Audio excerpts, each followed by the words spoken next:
कौन से चैप्टर में से? 75 ही आएंगे शायद, क्योंकि 6-7 6-7 6-7 का तो बनाया पेपर है। अरे देखो, जो टीचर मान लो तुमको पढ़ाया है, अगर मैं पेपर बना के दूंगा और 4 क्वेश्चन बाहर चले गए तो तुम क्या है, तुम उस चीज को सीखने की जगह तुम उसका वो बना देते हो, माहौल। तुम्हारी समस्या वो है कि तुमको पढ़ाओ भी वही, पूछो भी वही, नंबर भी ज्यादा दो, खुश भी रखो। मान लो मैंने कि चलो बच्चों को मिल जाएंगे, इंपॉर्टेंट क्वेश्चन है, एग्जाम में आएंगे तो काम में आ जाएंगे। पर तुम्हारी दूसरी समस्या कि जब पढ़ाया नहीं तो पूछे क्यों, और जब इम्पोर्टेंट था तो पढ़ाया क्यों नहीं।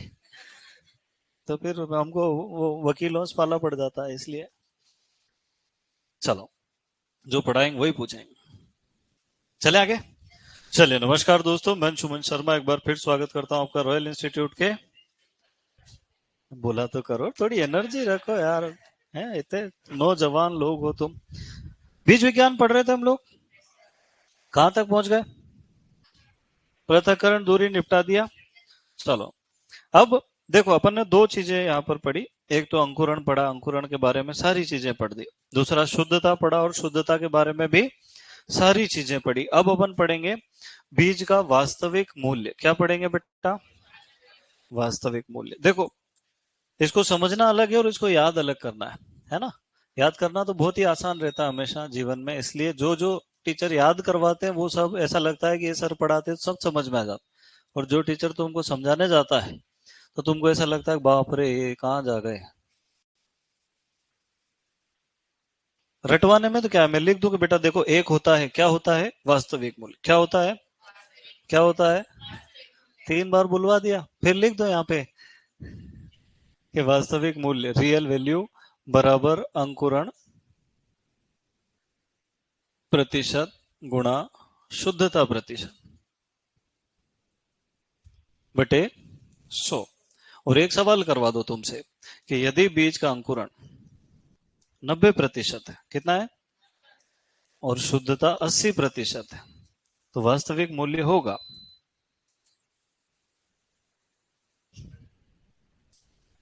72%। बस ये आ गया समझ में? आ गया? बस इतना ही। पर मैं अगर कहूं कि वास्तविक मूल्य का ये अर्थ है कि हम जब 100 किलो बीज खरीद के लाते हैं तो हम देखते हैं कि वो 100 किलो बीज पूरा अंकुरित नहीं होता है ना, क्योंकि हमने देखा उस बीज पे लिखा हुआ था अंकुरण 90%। तो अपन 100 किलो बीज लाए इस उम्मीद के साथ कि कितना उगेगा, 90 किलो तो उग ही जाएगा, 90%। पर हम जब खेत में लाके उगाते हैं तो 90 की जगह 72 उग रहा है, फिर अपने को लगता है कि ठग लिया यार सामने वाला। मान लो दुकान वाले से लड़ने चले गए कि तुमने तो 90 लिख रखा, उगा तो 72। वो फिर दिखाएगा कि साफ 20% तो इसमें कचरा था। मतलब बीज खरीदा 100 किलो था, 20 किलो क्या निकला? मिट्टी निकली। अब कितना बचा? 80 किलो। अब 80 का 90% अंकुरित होगा, 80 का 90% निकालेंगे तो कितना आएगा? 72%। तो वास्तव में कितना मूल्य आपने दिया है और कितना आपके काम में आया है, इसी को क्या कहते हैं? बीज का वास्तविक मूल्य। कई लोग सिर्फ अंकुरण देख के खरीद लाते हैं, भौतिक शुद्धता के पैसे भी दे के आए, जो कचरा खरीदा उसके भी पैसे लिए तोल के उस। सही है क्या गलत है? जैसे गोल्ड खरीदने जाते हैं तो पूरे पैसे दे के आ जाते हैं, बेचने जाते हैं तो वही कह देता है कि इसमें तो ये अलग से लगा था, न वो अलग से लगा था, न कचरा था, न खार था। तो ये भौतिक शुद्धता भी वही वाला मामला है, ठीक है। तो अपने क्या देखना है कि जब भी हम बीज खरीद के लाते हैं तो उसमें दो चीजें मायने रखती है। एक तो उसकी शुद्धता, पहले तो हमको देखना है कि उसमें कचरा कितने प्रतिशत, फिर उसको जब घटा देंगे तो जो बचेगा वो शुद्ध बीज है, और उसके अंदर अंकुरण प्रतिशत कितना है, तब जाके हमको पता चलेगा कि पैसे कितने दिए हैं और काम में कितनी चीज आ रही है। अब लिखो इसको, बीज का वास्तविक मूल्य 75% से कम नहीं होना चाहिए।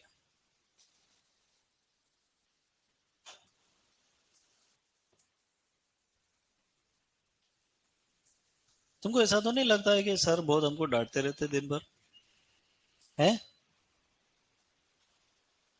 मैंने कहा एमपी में पढ़ा है बेटा, हमारे यहाँ गुरुजी का काम ही ये रहता है, बच्चे सुधारना। मैं फिर राजस्थान आया तो मुझे पता चला गुरुजी का काम तो बच्चों को खुश रखना है।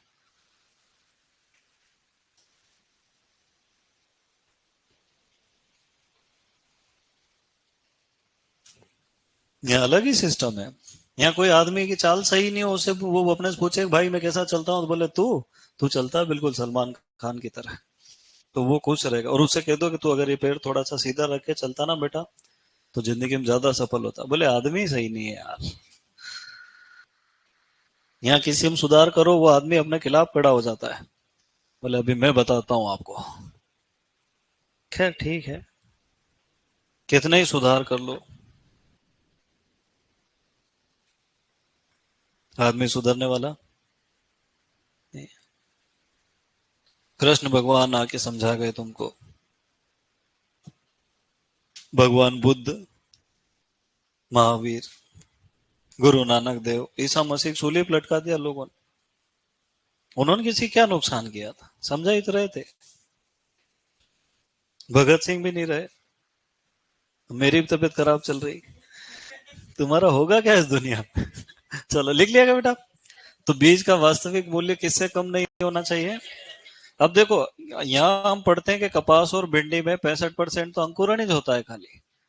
तो इसमें तो 100% शुद्ध लाओगे तो भी 65% ही अंकुर, इसका तो 75 से कम ही रहेगा। पर साधारण रूप से किताबों में लिखा रहता है कि बीज का वास्तविक मूल्य 75% से कम नहीं होना। भिंडी कपास का मत निकालने जाना, क्या आएगा उत्तर हमेशा 65 से भी कम आया। भौतिक शुद्धता तो 100 से तो कम ही रहेगी। तो उधर अपने को क्रॉस करना ही नहीं कभी एग्रोनॉमी में। अलग अलग वैज्ञानिक अलग अलग जगह अलग अलग कह गए, अपने परेशान करते हो। चले आगे। Very good. ये वास्तविक मूल्य तो खत्म हो गया। अब अपन पढ़ेंगे बीज की जीव, सुषुप्त अवस्था और सुषुप्त अवस्था को तोड़ना। तो सबसे पहले क्या पढ़ेंगे, बीज की जीवन क्षमता।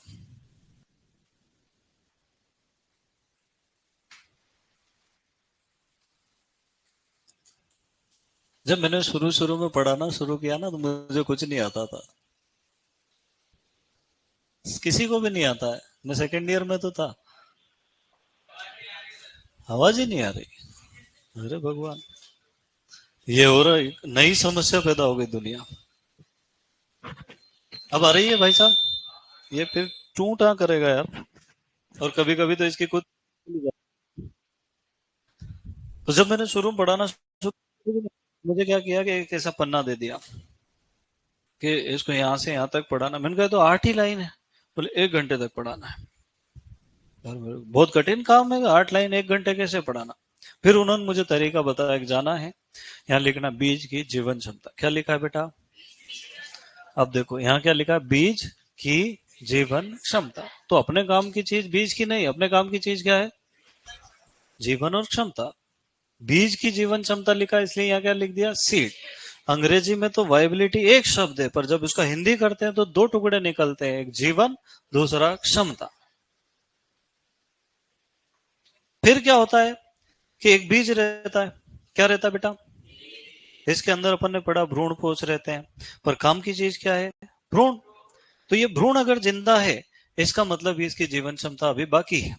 अगर इस भ्रूण ने श्वसन करना बंद कर दिया तो इसकी जीवन क्षमता समाप्त हो। भ्रूण अगर सांस ले रहा है तो वो जिंदा है, बुआई करेंगे उग जाएगा। पर अगर ये सांस ही नहीं ले रहा है, कितनी अच्छी मृदा, कितना ही खाद उर्वरक पानी डाल दो, ये उगेगा नहीं। जीवन क्षमता मतलब जिंदा है, जिंदा। कभी कभी कोई आदमी ऐसा सोता है, अपने को शक हो जाता है कि है कि गया, तो अपन पास जाके चेक करते हैं ना। अगर वो सांस ले रहा है तो है, और नहीं ले रहा है तो ये चेक करना जरूरी है ना। कई बार क्या होता है, जैसे मान लो अमेरिका कौन गया था, रही बेटा है, तो इसको वापस अमेरिका भेजा। इसका स्वागत हो चुका है दोनों जगह पे, इसको वापस भेज दिया। इस बार ये पूरा कसम खा के गया चाहे कुछ भी हो जाए,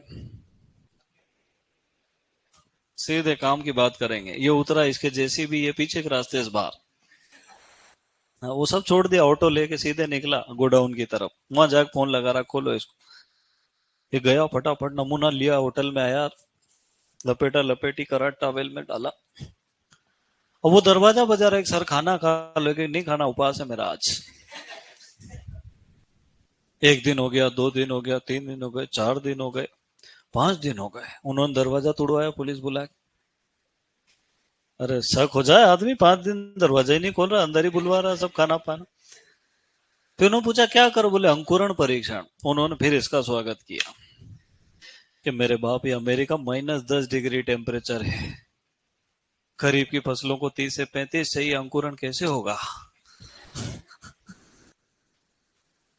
तो अंकुरण परीक्षण में काफी समय लगता है, और कभी कभी अंकुरण परीक्षण गलत समय पे करो तो रिजल्ट सही नहीं आता है। फिर उसके जगह पे क्या करना पड़ता है, जीवन क्षमता। ये क्विक टेस्ट है, फटाफट हो जाते हैं, है ना। अब सबसे ज्यादा प्रश्न तो ये आते हैं कि निम्न में से जीवन क्षमता के परीक्षण का नाम बताइए, या चारों में से कौन सा जीवन क्षमता का परीक्षण है। तो हमको देखना है कि मुख्य रूप से सबसे पहला परीक्षण है TZ परीक्षण। कौन सा है बेटा, इसको हम टेट्राजोलियम टेस्ट भी कहते हैं। क्या कहते हैं। इसकी जगह एक और परीक्षण होता है जिसको इंडिगो कार्मिन कहते हैं। क्या कहते हैं बेटा। इंडिगो का मतलब होता है नील, है ना। इंडिगो कार्मिन परीक्षण। फिर एक होता है ग्रोडेक्स परीक्षण। क्या होता है, ग्रोडेक्स परीक्षण। वैसे अगर देखा जाए वास्तव में तो दोनों एक ही होते हैं, पर एग्रीकल्चर की नजर में अलग अलग होते हैं, है ना। नॉर्मली अगर साइंस की बात करें तो दोनों को एक ही मानते हैं वो, पर एग्रीकल्चर की बुक्स में दोनों को अलग अलग लिख रखा है। तीसरा परीक्षण होता है KMnO4। KMnO4 किसका नाम है बेटा, पोटेशियम परमैंगनेट, मुर्गीशाला की सफाई में प्रयोग होने वाली दवाई है। चौथा परीक्षण आपका होता है भ्रूण कल्चर। क्या होता है बेटा, भ्रूण कल्चर। तो कुल मिला के कितने परीक्षण हैं, 4, पर अपन ने कितने लिख रखे हैं, 5। सबसे पहला कौन सा, TZ परीक्षण। दूसरा कौन सा, इंडिगो कार्मिन। तीसरा कौन सा, ग्रोडे। चौथा कौन सा, और पांचवा कौन सा, भ्रूण कल्चर। अब इसमें जो रसायन प्रयोग होता है वो बहुत लंबे नाम वाला है। ट्राइफिनाइल। कितनी संख्या लिखी, 1 2 3, इसलिए यहाँ क्या लिखेंगे, ट्राइफिनाइल। और उसका पूरा नाम क्या है, 2,3,5 ट्राइफिनाइल टेट्राजोलियम क्लोराइड।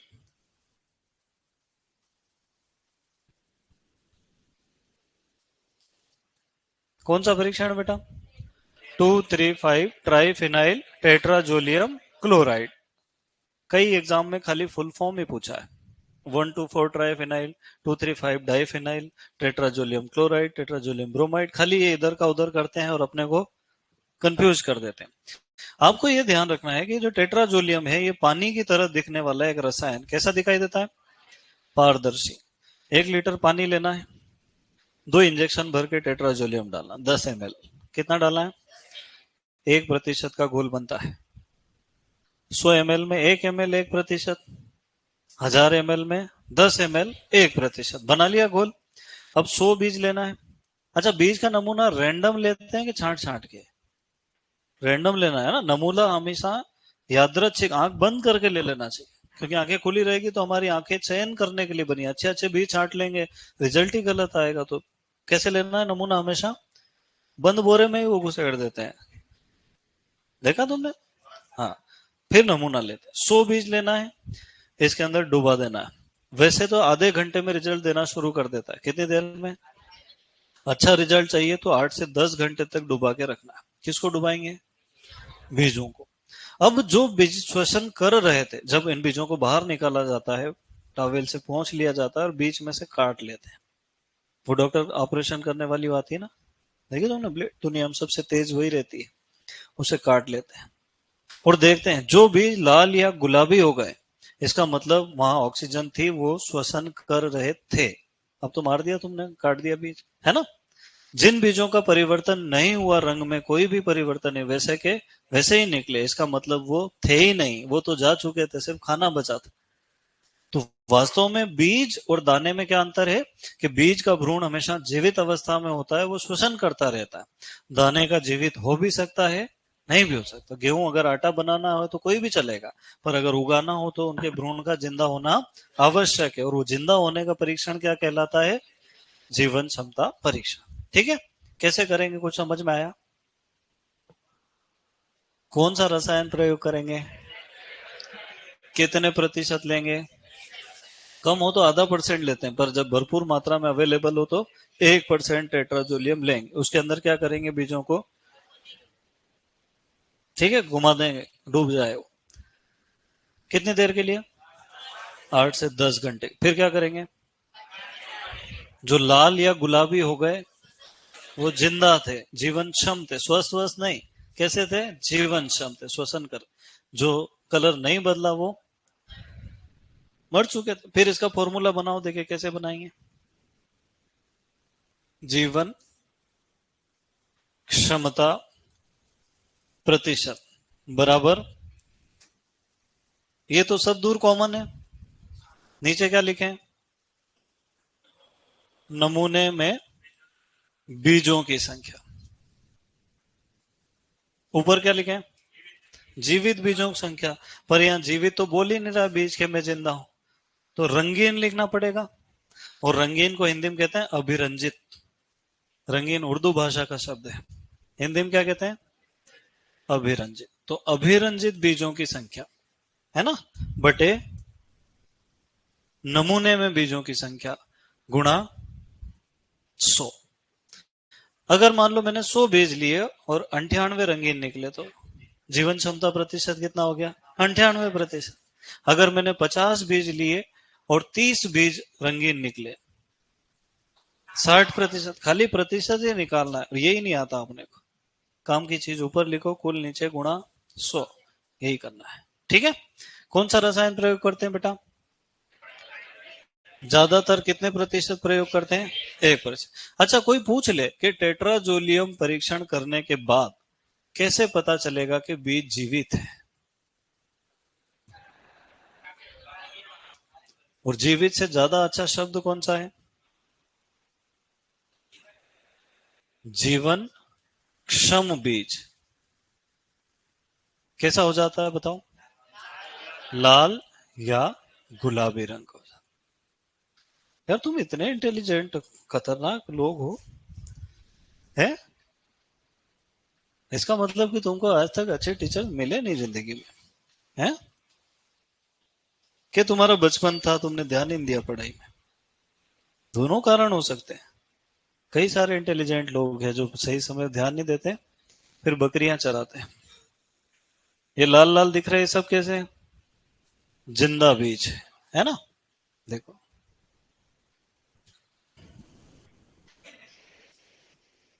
वो पूछ रहा है कि तुम रोबोट नहीं हो। अब बताओ, ये इतने सारे बीज हमारे सामने हैं, दिख रहे तुमको।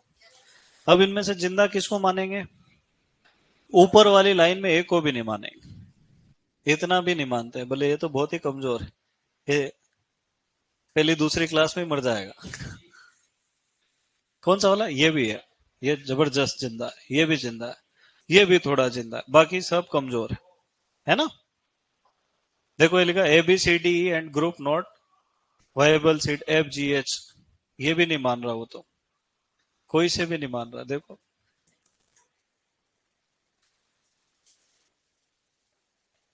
देखो कोई से भी नहीं मान रहा, देखो क्या लिखा उसने, group of viable seed ABCD, इनको मान रहा है वो जिंदा, इसको इसको इसको इसको इसको, और इनको नहीं मान रहा है ना।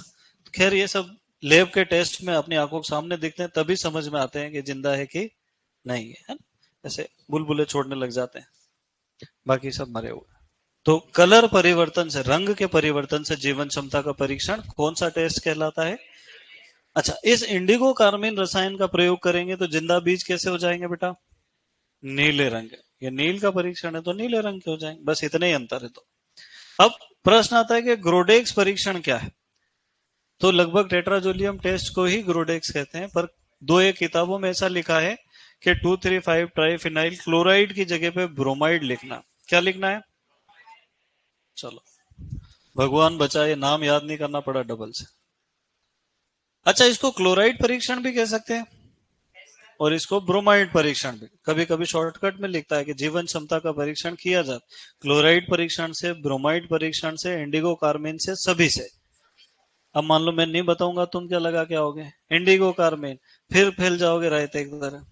चलो, चौथा परीक्षण कौन सा है, ये जल्दी रिजल्ट दे देता है ना, शीघ्र परिणाम देता, और ये बिल्कुल 100% एग्जैक्ट परिणाम देता है, जिसको हम क्या कहते हैं, भ्रूण कल्चर। इसमें क्या करते हैं, जैसे मूंगफली का दाना अपन खाते हैं, तोड़ते हैं, वो छोटा भैयू दिखाई देता है, वही भ्रूण है।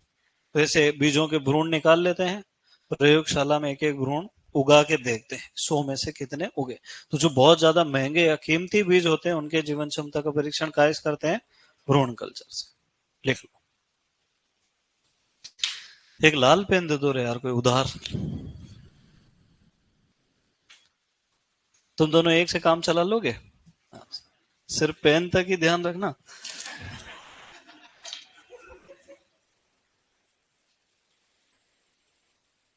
मैं तो चेक करता हूँ कि आज तुम किस मूड में आए हो।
जब तुम ये पेज घर ले गए थे तो कुछ करके लाते हैं?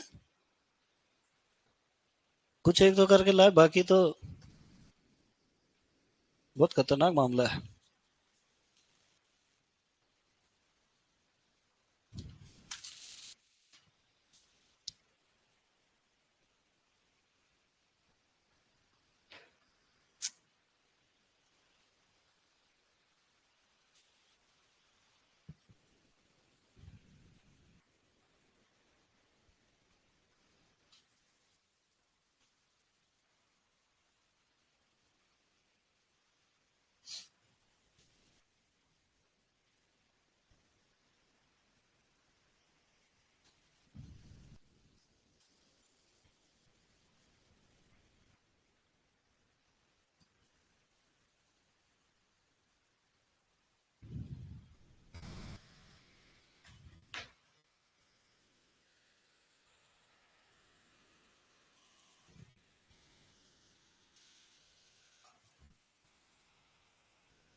लिख लिया?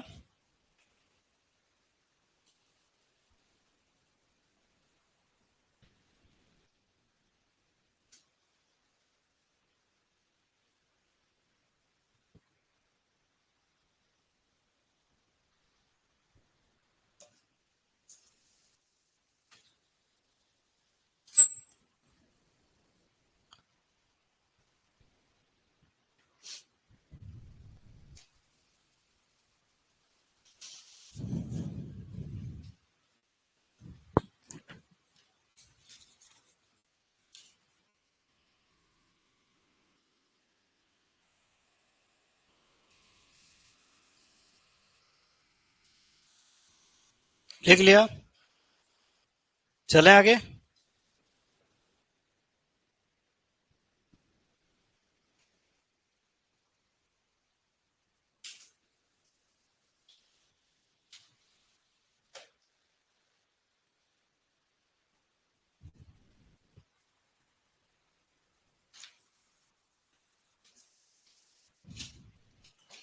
हम्म। लिख लिया? चलो। तो जीवन क्षमता का मतलब भाई जिंदा है कि नहीं, उसको चेक करना है, ठीक है। अब पढ़ेंगे अपन बीज की सुषुप्ता अवस्था। क्या पढ़ेंगे बेटा? लिखो हेडिंग, बीज की सुषुप्तावस्था।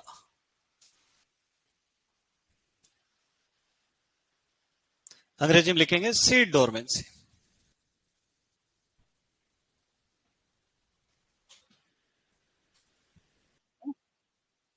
अब सुषुप्तावस्था का क्या अर्थ है? ऐसी स्थिति जब जीवन क्षम बीज भी बुआई करने पर अंकुरित नहीं हो। इसका मतलब कि हम जीवन क्षमता का परीक्षण करेंगे तो पास हो जाए, अंकुरण परीक्षण करेंगे तो फेल हो जाए। गलती से जीवन परीक्षण करा, जीवन क्षमता और बुआई कर दी तो उगेगा ही। फिर अपन पूछे भाई क्यों नहीं उगा, बोले मैं सो रहा था, है ना। तो सुषुप्त अवस्था कौन सी स्थिति है? वह स्थिति, ये देखो एक नेचुरल मैकेनिज्म है जिससे बीजों की शेल्फ लाइफ बढ़ती है ना। कुछ बीज होते हैं जिनको कहते हैं रिकैल्सिट्रेंट सीड, कुछ बीज होते हैं जिनको हम कहते हैं ऑर्थोडॉक्स बीज। क्या कहते हैं बेटा? रिकैल्सिट्रेंट वो बीज होते हैं जिनकी जीवन क्षमता बहुत कम होती है, अगर उनको 30 दिन 40 दिन बाद बुआई करे तो उगते ही नहीं। जैसे तुमने कभी आम खाया जिंदगी में? वो गुठली निकाल के रख दी, बहुत अच्छा आम था, इसको बोऊंगा, फिर जब बारिश आई लगाया, आज तक उगा क्या? उगता ही नहीं। क्योंकि आम के बीज की जीवन क्षमता 30 दिन, 25 से 30 दिन ज्यादा से ज्यादा। तो जो केरी खराब हो गई वो फेंक दी, वो तो हाथों हाथ उग जाएगी, पर 30 दिन रुक गए तो फिर नहीं होगी। तो ऐसे बीज जिनको कम तापमान कम नमी पर अधिक लंबे समय तक भंडारित नहीं किया जा सकता है, ऐसे बीज कहलाते हैं रिकैल्सिट्रेंट्स। ऐसे बीज जिनको कम तापमान कम नमी पर साल 2 साल 3 साल तक भी रखा जा सकता है वो कहलाते हैं ऑर्थोडॉक्स। हिंदी में कहते हैं अड़ियल बीज। जैसे अनाज दलहन और तिलहनी फसलों के, गेहूं की जीवन क्षमता 3 वर्ष तक होती है। अब कुछ बीज ऐसे होते हैं कि उन्होंने देखा कि प्रकृति में अपना सहयोगी तो कोई भी नहीं है। जैसे हिरणकुरी है, उसको मालूम है कि जिधर जाओ दुश्मन ही दुश्मन भरे पड़े, देखते ही उखाड़ देते हैं लोग। हाँ तो यार बेचारे क्या करे, वो भी तो रह रहे हैं कि नहीं प्रकृति में। अपन तो लालची इंसान है, अपन तो अपने लालच की चीज, अपन एक चने की इल्ली मारने के चक्कर में कितने हजार कीट दूसरे मार देते हैं, लाभदायक हानिकारक। इंसान से ज्यादा लालची इस दुनिया में कोई भी नहीं हुआ। खैर क्या कर सकते हैं। चलो, मेरे अंदर का फिर फिलोसोफर जाग जाएगा। तो बीजों के अंदर एक दूसरा मैकेनिज्म उन्होंने डेवलप किया है। देखो, जितनी उपापचयी क्रियाओं की दर तेज चलेगी, जीवन क्षमता उतनी कम रहेगी। जो आदमी ज्यादा भागेगा, दौड़ेगा, उछल कूद करेगा, वो जल्दी थक जाएगा। जो मेरे जैसा धीरे धीरे आराम से बात करे, वो सुबह 7 से शाम की 7 तक पढ़ा पाएगा। तो इन बीजों ने क्या किया कि अपने उपापचयी क्रियाओं की दर को धीरे धीरे धीरे धीरे धीरे धीरे धीरे धीरे बहुत कम कर लिया। क्योंकि इनके पास जो खाने का मटेरियल है वो तो सीमित है ना। तो ये अपनी उपापचयी क्रियाओं को स्लो डाउन कर लेते हैं, जिससे लंबे समय तक इनकी अंकुरण क्षमता बनी रहती है। जीवन क्षमता टेस्ट हर साल पास करेंगे, उगेंगे उगेंगे नहीं, है ना। तो जब कोई बीज अपनी उपापचयी क्रियाओं की दर को बहुत कम कर लेता है, इससे वो जिंदा तो रहता है पर फिर बुआई करने पर अंकुरित नहीं होता है। तो किसान के लिए तो समस्या है ना। बीजों के लिए तो फायदा है, लंबे समय तक जिंदा रहे। जैसे तुमने कभी नाम सुना ग्रिजली बियर्स, सफेद रंग का भालू पाया जाता है आर्कटिक में? नहीं सुना? वो भालू खूब खाना खाता है, मछलियां खाता है, खूब खाता है, खूब खाता है और मोटा हो जाता है। उसका वजन 450 650 के बीच में हो जाता है। फिर वो कहीं जगह देखता है और जाके सो जाता है। जब बहुत सर्दी पड़ती, -30 -40 डिग्री सेल्सियस, वो सोया रहता है 6 महीने तक। कितने दिन तक? बिना कुछ खाए बिना कुछ पिए सोया रहता है। फिर जैसे ही थोड़ा टेम्परेचर बढ़ता वापस उठ जाता है। इसी तरह से उसकी पूरी जिंदगी निकलती। अगर वो दौड़ भाग करे, इधर डांस वांस करे तो थक जाएगा, फिर उसको खाना चाहिए, इतनी सर्दियों में खाना मिलना असंभव है। तो ठंड की वजह से जो सुसुप्त अवस्था आती है उसको कहते हैं हाइबरनेशन। क्या कहते हैं बेटा? कई सारे कीट गर्मियों में सुसुप्त अवस्था में चले जाते हैं, उसको कहते हैं एस्टिवेशन। अब मैंने 4 चीजें एक्स्ट्रा पढ़ा दी तुमको जबरदस्ती। बताओ कौन कौन सी? बताओ।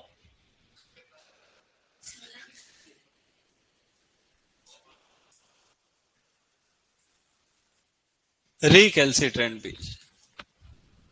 दूसरा कौन सा पढ़ा है? ऑर्थोडॉक्स। मैं लिखवा भी दूंगा ना, इसलिए लिख रहा हूं, फिर तुम भूल जाते हो लिखते लिखते। और क्या पढ़ा है? ये कीट विज्ञान में भी आता है, एग्रीकल्चर का ही है इसलिए पढ़ा रहा हूँ, यहाँ भालू लिखूंगा ही नहीं मैं, देखना भले तो।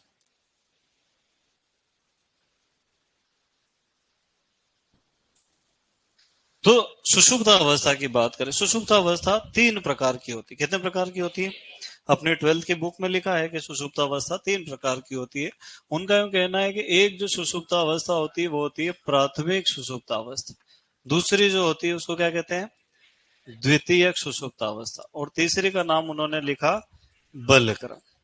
पर वास्तव में ये जो है ये इस प्रकार से नहीं है, इसको कहते हैं जन्मजात सुषुप्त अवस्था। क्या कहते हैं बेटा? और जन्मजात इसलिए नाम रखा क्योंकि हिंदी तो अपन ने कुछ बनाया ही नहीं, अंग्रेजों ने इसका नाम रखा इनेट डोरमेंसी। क्या नाम रखा? इसका नाम रखा प्रेरित सुषुप्त अवस्था। क्या नाम रखा? इसको कहते हैं इंड्यूस्ड। और तीसरी होती है बलकृत, इसको हिंदी में बलकृत कहते हैं, अंग्रेजी में कहते हैं एनफोर्स्ड। कितने प्रकार की सुषुप्त अवस्था हो गई?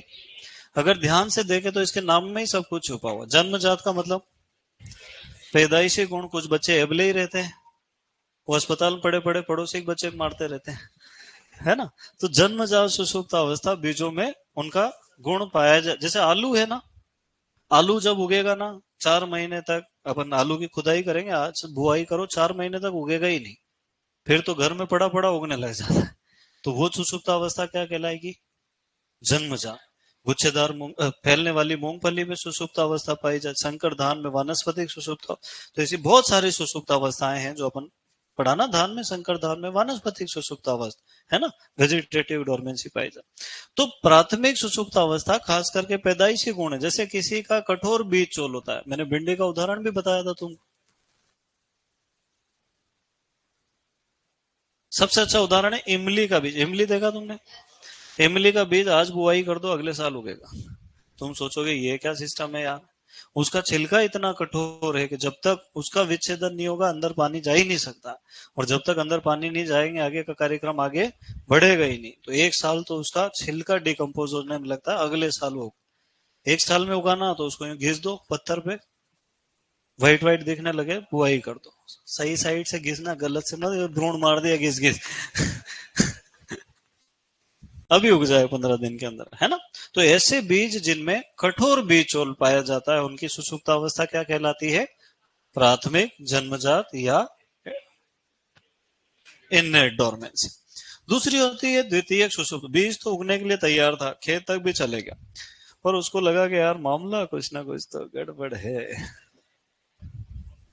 जैसे मान लो तापमान बहुत ज्यादा, उसको मालूम है कि उगे के मरे। तो तापमान, वातावरणीय परिस्थितियां, किसी रसायन की उपस्थिति के कारण उसकी प्रेरणा आई अंदर से कि अब यहाँ सो जाना है, तो वो क्या कहलाएगी? अपनी द्वितीय। तो या तो वातावरणीय परिस्थिति, वातावरणीय परिस्थिति में कौन आ सकता है बताओ? ताप आ सकता है, नमी आ सकती है ना? और क्या आ सकता है? आर्द्रता। ये नमी का ही एक रूप है ना, वातावरण की आर्द्रता।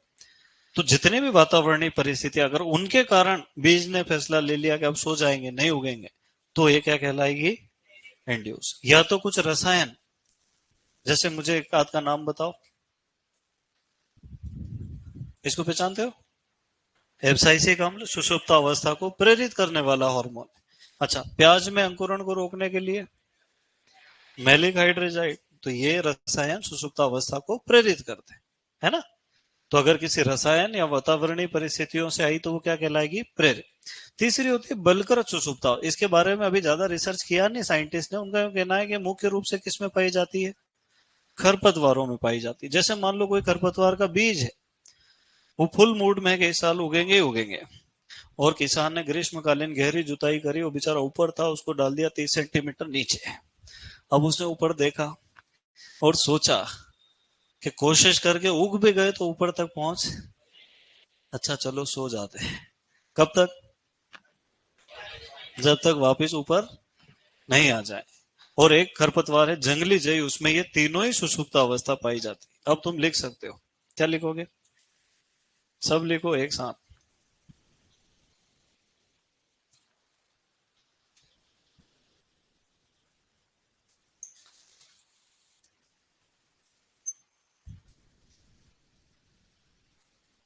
ये जेईटी 2021 में पूछ भी लिया उन्होंने। वो तो अच्छा है, मैं पढ़ा देता हूँ। अरे बहुत बदमाश है।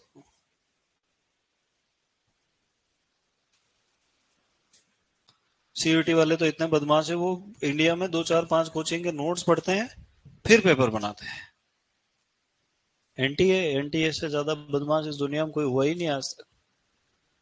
वो जो पेपर बनाने वाले रहते हैं ना, फिक्स रहते हैं एनटीए में कि आपको ही बनाना है। तो वो चलते फिरते प्रश्न लिखते हैं।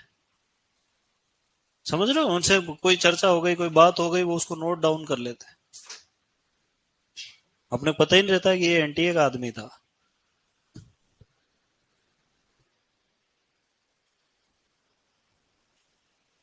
जैसे मेरा एक स्टूडेंट वहां था आईआरआई में, तो वो स्टूडेंट कम, नेता ज्यादा है।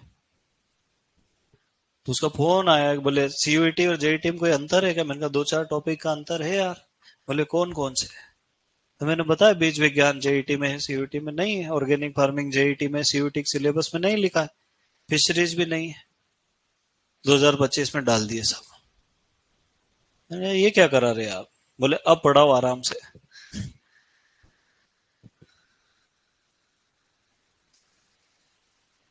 तुम याद कर लेते हो इतना सब? ये तो कुछ नहीं है, आर्ट कल्चर में तो मजे आएंगे तुमको याद करने। कितने देवता पढ़े? सब पढ़ ली, एक आध आए तो नहीं? ज्यादा देवता पढ़ो तो फिर आने लग जाते हैं।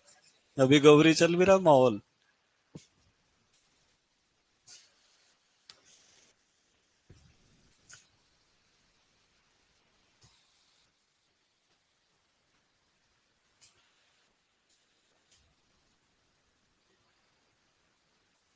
चले आगे बेटा।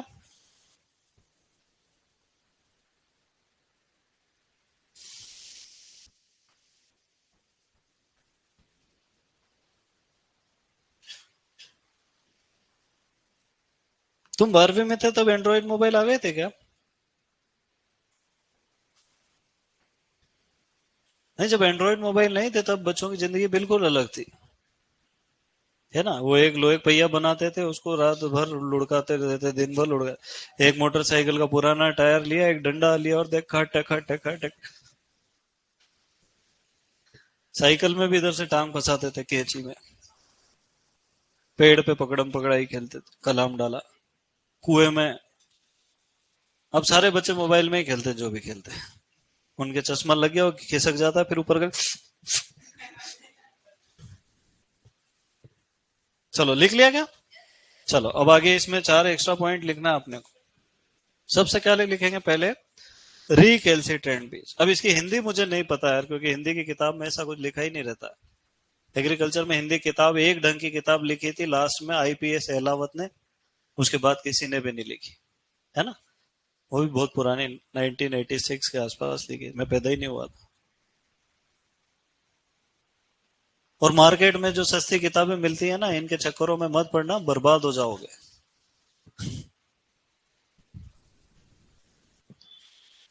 कई बार अपना मन करता है ये भी खरीद ले, ये भी खरीद ले, फिर पता चलता है कि हर पेज में 3 गलती औसत रूप से पाई जाती है। लिखा रिकैल्सिट्रेंट सीड। ऐसे बीज जिन्हें कम ताप एवं कम नमी पर, ऐसे बीज जिन्हें कम ताप एवं कम नमी पर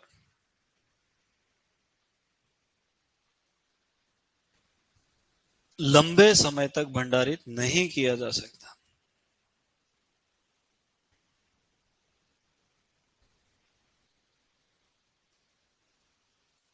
ऐसे बीज जिन्हें कम ताप एवं कम नमी पर लंबे समय तक भंडारित नहीं किया जा सकता। फिर वापस बोलूं, रिकैल्सिट्रेंट सीड कहलाते हैं। बस इतना ही लिखना है ना? अच्छा देखो, लिखने का मतलब अलग निकलता है और कहने का मतलब अलग निकल। क्यों नहीं किया जा सकता? ये बहुत जल्दी अपनी अंकुरण क्षमता खो देते हैं। ऐसा लिख लो तुम, तुम्हारा कोई भरोसा नहीं। अब जल्दी इतनी थी, सेकंड हेडिंग डाल दी। कहां जाना है तुम? ये बहुत जल्दी अपनी अंकुरण क्षमता खो देते हैं।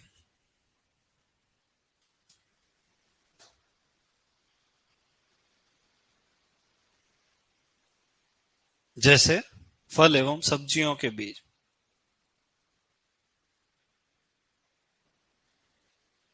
इसलिए महंगे भी रहते हैं। जैसे फल एवं सब्जियों के बीज, जो चीज जितनी जल्दी खराब होती है उतनी महंगी रहती है। जैसे फल एवं सब्जियों के बीज, है ना। दूसरा लिखो, ऑर्थोडॉक्सी, इसको कहते हैं अड़ियल बीज।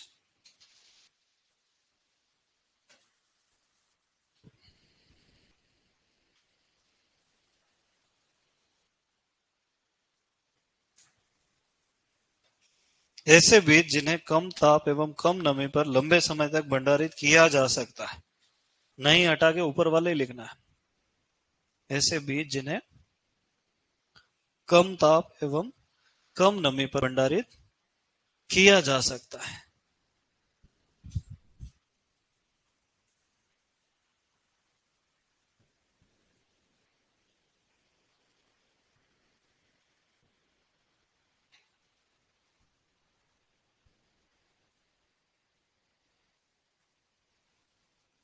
लिखा। जैसे अनाज, दलहन, तिलहन के बीज।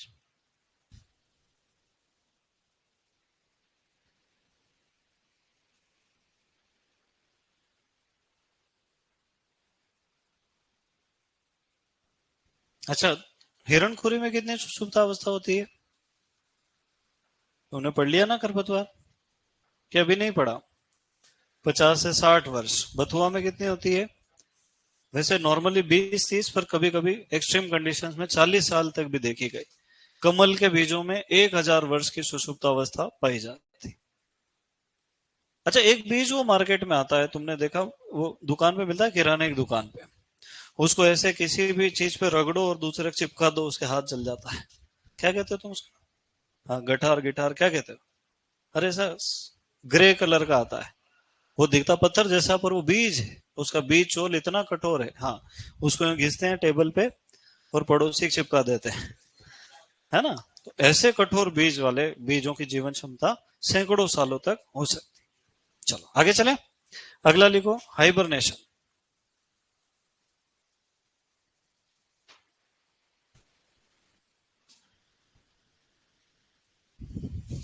कम ताप के कारण सुषुप्त अवस्था, ठंड के कारण, कम ताप के कारण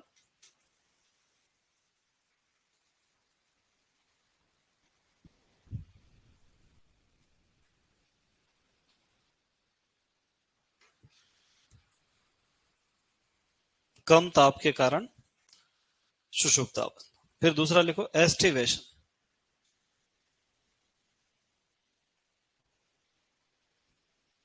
अब तुमको थोड़ी ना बायोलॉजी वाले सर पढ़ाने आएंगे, तो फिर इतना तो हमने पता होना चाहिए ना। एस्टिवेशन में क्या लिखेंगे? अधिक ताप के कारण सुषुप्त अवस्था।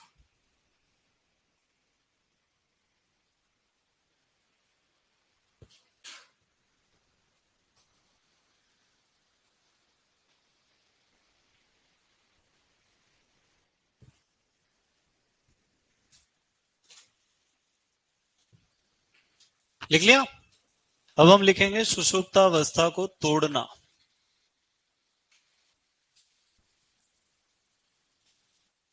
अंग्रेजी में कहते हैं dormancy breaking. Breaking because this becomes the obstacle in the germination. थोड़ी बहुत अंग्रेजी बोलूं तुमको अच्छा लगेगा क्या? वाह। मैं तो खाली चेक कर रहा हूं कि अगले सुपरवाइजर अंग्रेजी समझेंगे कि नहीं आने वाले। बड़ी समस्या होती है कई बार, क्या हिंदी मीडियम के लोग बड़ी बड़ी पोस्ट पे चले जाते हैं, फिर कोई 10वीं 12वीं सीबीएसई का आदमी आ जाता है, वो अंग्रेजी बोलता, थाने में जाके वो खड़ा हो जाता है, भाई तू रुक, मैं दूसरे को बुलाता। या तो सबसे गलती से भी मत बोलना, है ना। अंग्रेजी में या नाम का कोई शब्द बना ही नहीं आज तक। अगर कोई या बोल रहा है, इसका मतलब उसको एबीसीडी भी पूरी नहीं आती जेड तक। अभी क्या हुआ, तुमसे हल्की फुल्की बात कर सकता हूँ, खाली कोरी पढ़ाई करोगे, बताओ पहले, है ना। अभी एक ऋचा करके लड़की थी, उसने इंटरव्यू दिया दृष्टि आईएएस, है ना। तो उससे पूछा सामने वाले ने कि आपके नाम की स्पेलिंग क्या है, तो उसने कहा RICH। बोले हिंदी में कैसे लिखते हैं, तो उसने लिख के बताया। अब उसने जो सही लिखा वो कुछ इस प्रकार से था। ये पढ़ा तुमने? क्या है ये? ऋषि, ऋषि का। उससे पूछ लिया कि यह हिंदी वर्णमाला में कौन से नंबर पे आता है। अब उसके फ्यूज उड़ गए। अब सामने वाला तो तुरंत पकड़ लेता है, बोले आप मुझे हिंदी वर्णमाला सुनाइए। अब तुम सोचो बनने की तैयारी काहे की कर रहे हैं? कलेक्टर बनने की। अच्छा, पास भी हो गए, प्री भी हो गए, मेंस भी निकल गया। 15 मिनट ट्राई करा उसने। आखिरी में वो यहाँ आके टीके के जो ह आता ना, ह उसके बाद आता है। कहाँ आता है? तुम भी तो हिंदी पढ़ते हो ना सुपरवाइजर में, कहाँ आता है बताओ? किसके बाद आता है? अच्छा, उसने उसने सुनाया क्या, देखो। उसने सुनाया क ख ग घ य। फिर उसको टोका बीच में, बोले वर्णमाला तो अ से शुरू होती है। फिर उसने सुनाया अ आ ई उ ए। फिर बोला क ख ग घ ण, च छ ज झ ण, त थ द ध ण। तुम बताओ 3 बार ण आता है क्या?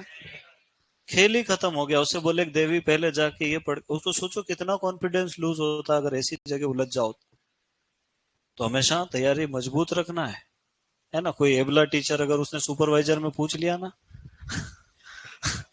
बड़े ऊ के बाद आता है री, है ना। पहले पढ़ाते थे बड़े ऊ के बाद, है ना। और क ख ग घ के बाद क्या आता है? ंग। क्या आता है? जैसे एक शब्द आता है पंचांग, है ना, तो उसमें ंग आता है ना, वो वाला। फिर च छ ज झ ईय। वास्तविक जो संजय लिखा जाता है उसमें ईय वाला वो है ना। और ट ठ ड ढ के बाद। तो कई बार ये हिंदी जानलेवा हो जाती, खासकर सुपरवाइजर्स के लिए। कितने प्रश्न आते हैं? बहुत है, ध्यान रखना। अब सुषुप्त अवस्था को अपने को तोड़ना है, देखो। तो अपन अलग अलग प्रकार से सुषुप्त अवस्था को तोड़ सकते हैं, है ना।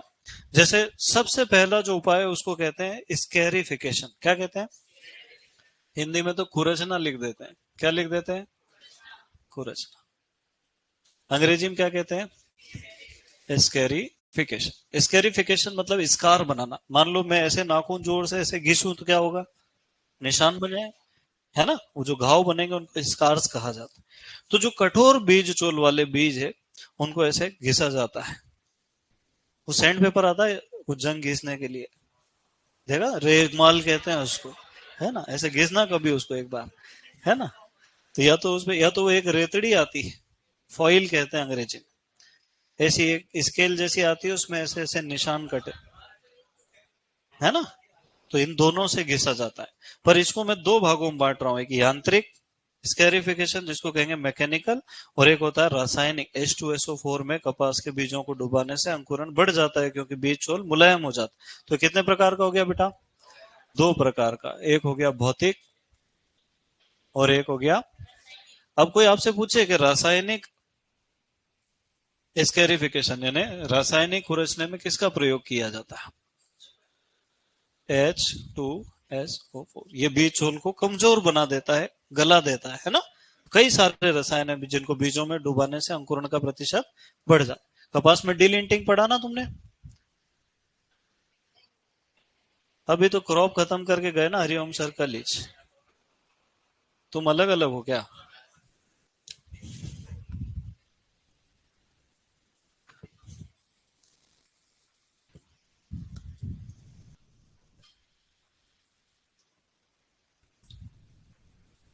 पत्थर पे भी रगड़ते हैं ना, सैंड पेपर उसी को कहते हैं, रेजमाल, है ना।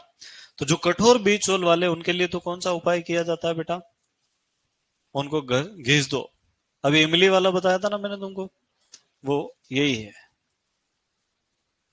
ना। कई लोग क्या है कि ऐसे मोगरी से कूटते हैं बीजों को, फटाफट फटाफट बीज चोल टूट जाता है ना।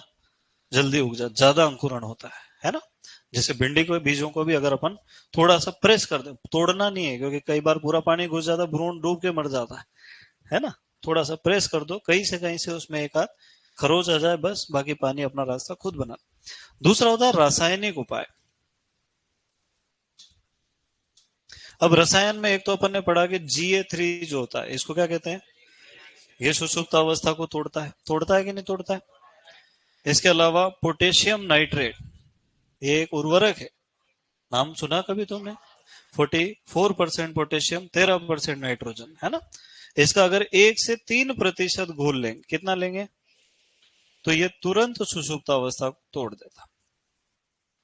तुरंत मतलब 5-10 मिनट में काम खत्म। एक 1% थायोयूरिया, ये तो शायद पूछा हुआ भी अपने इसमें, है ना। और इसके साथ 5 से 10 ppm जिब्रेलिक अम्ल, किसके लिए प्रयोग किया जाता है बेटा, आलू में सुषुप्त अवस्था को तोड़ने के लिए। ये ध्यान रखना। कितने रसायन हो गए यहाँ पर, कोई आपसे पूछे सुषुप्त अवस्था को तोड़ने वाला रसायन कौन सा है, जिब्रेलिक अम्ल।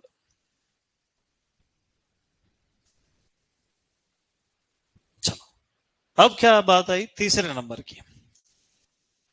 ये सबके लिए नहीं कर सकते अपन, बस मेरे हिसाब से तो इतने ही अपने नोट्स में। अब तो अन्य उपचार अपन पढ़ेंगे। अन्य उपचार में सबसे पहला सौर उपचार, है ना। ये बीज उपचार, ये खाली सुषुप्त अवस्था टूट गई। सौर उपचार का मतलब क्या है, धूप में सुखा देना। जैसे गेहूं तड़के दे देते ना अपन, हर दिन में डाल देते हैं गेहूं 1-2 दिन के लिए, है ना, नमी का प्रतिशत कम होता है, फफूंद जनित रोग नष्ट हो जाए। तो सौर उपचार दिया था लूथरा ने। किसने दिया था बेटा, लूथरा नाम। एक तो ये इंपॉर्टेंट, दूसरा इसमें पूछते हैं तापमान कितना बढ़ जाता है। 5 से 10 डिग्री सेल्सियस ताप बढ़ जाता है वातावरण से, 5 से 10 डिग्री गर्म हो जाता है बीज, जिसके कारण बहुत सारे फफूंद जनित रोग मर जाते। जैसे करनाल बंट का नियंत्रण कर सकते हैं सौर उपचार। गेहूं में एंगवेना ट्रेटिसाई नेमेटोड लगता है, जिससे होता है ईयर कोकल, वो भी काय से कंट्रोल हो सकता है, पानी में डुबाने से भी तैर जाएंगे, सौर उपचार करने से भी कंट्रोल हो जाता है। तो बीज जनित रोगों का उपचार कौन सा है, सौर उपचार। एक होता है गर्म जल उपचार, जो मुख्य रूप से गन्ने में किया जाता है। कौन सा किया जाता है, गर्म जल उपचार। ये दिया था जैनसन नाम के वैज्ञानिक। किसने दिया था, जैनसन, जॉनसन नहीं, जैनसन, है ना। इन्होंने कहा कि 50 से 55 डिग्री का पानी लो, कितने डिग्री सेल्सियस का, और इसमें 5 से 10 मिनट तक गन्ने के सेटों को डुबा के रखना। किसके लिए किया जाता है, सेट किसको कहते हैं बेटा, वो टुकड़े जो बुआई में प्रयोग किए जा रहे हैं क्या कहलाते हैं, सेट। तो जो सेट में से जड़ें निकलेगी वो सेट रूट्स कहलाएगी। फिर जब उसमें से तना निकल जाएगा, शूट कहलाएगा। शूट में से जो जड़ें निकलती है वो शूट रूट्स। तो जो सेट है उनको काहे में डुबा कर रखना है, कितना गर्म, ज्यादा गर्म। अब इससे क्या फायदा होता है, देखो, एक तो लाल सड़न का नियंत्रण हो जाता है। लाल सड़न गन्ने का प्रमुख रोग है क्या, काय से होता है, तुम्हारी तैयारी बहुत ही कमजोर है भाई। कोलेटोट्रांकम फाल्केटा, इसकी प्रकोप ज्यादा बढ़ जाने पर गन्ने में से शराब जैसी दुर्गंध आती, ऐसा पढ़ा तुमने, वेरी गुड। दूसरा इसमें वायरस जनित रोग होता है गन्ने में, रेटून स्टंटिंग, है ना, उसका नियंत्रण भी हो जाता है। ये दोनों गन्ने में ही होगा, है ना। और तीसरा, जो सुक्रोज है वो ग्लूकोज में कन्वर्ट हो जाती है और गन्ने में अंकुरण का प्रतिशत बढ़ जाता है। तो गन्ने को गर्म पानी में डुबाने से कितने फायदे हो रहे हैं यहाँ पर, 3। पहला फायदा क्या हो रहा है, दूसरा क्या हो रहा है, और तीसरा क्या हो रहा है, एक लाल प्रकाश उपचार है, वो किस में करेंगे अपन, तंबाकू में। अपन ने पढ़ा कि तंबाकू का अंकुरण लाल प्रकाश में बढ़ जाता है, लिखो।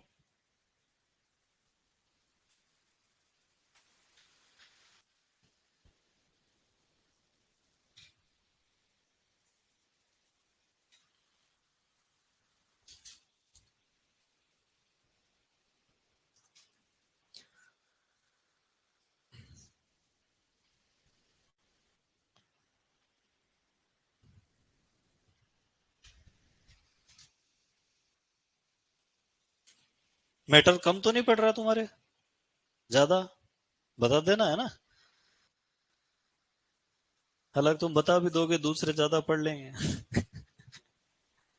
कई बार बेच मना कर देती कि हमको तो कम कम पढ़ाओ, दूसरे वाले कहते हैं हमको ज्यादा। अब बताओ सुपरवाइजर कौन बने? हैं? ये तो तुम्हारी, तुम अभी बचपन से बाहर आ ही नहीं रहे हो, फिर तुम्हारे साथ भी वैसा ही होगा मैंने जैसा बताया कि 2013, 15, 18, 21, 24 हर युद्ध में उपस्थित है, तो भी आज तक मेडल नहीं मिला। तुमको मिलेंगे, जाओ जाओ तो सही सेंटर पे तो। भीष्म पितामह भी मिलेंगे वहां, अश्वत्थामा भी वही मिलेगा।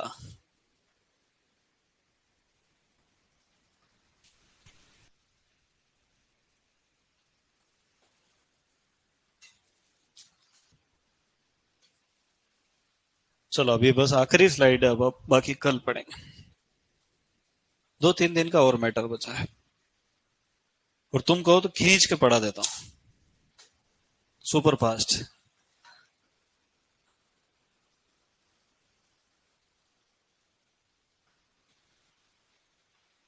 पर खींच के पढ़ाने में आधी पिक्चर ऊपर से चली जाएगी।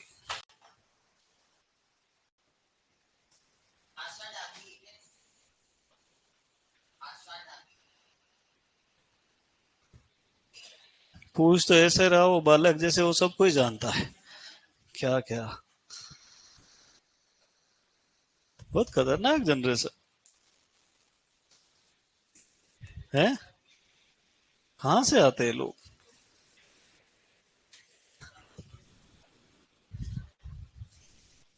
ये हैंग हो गया ऐसे ही करता है क्या जाते टाइम पे?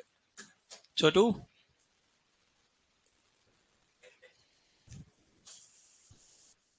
हेलो।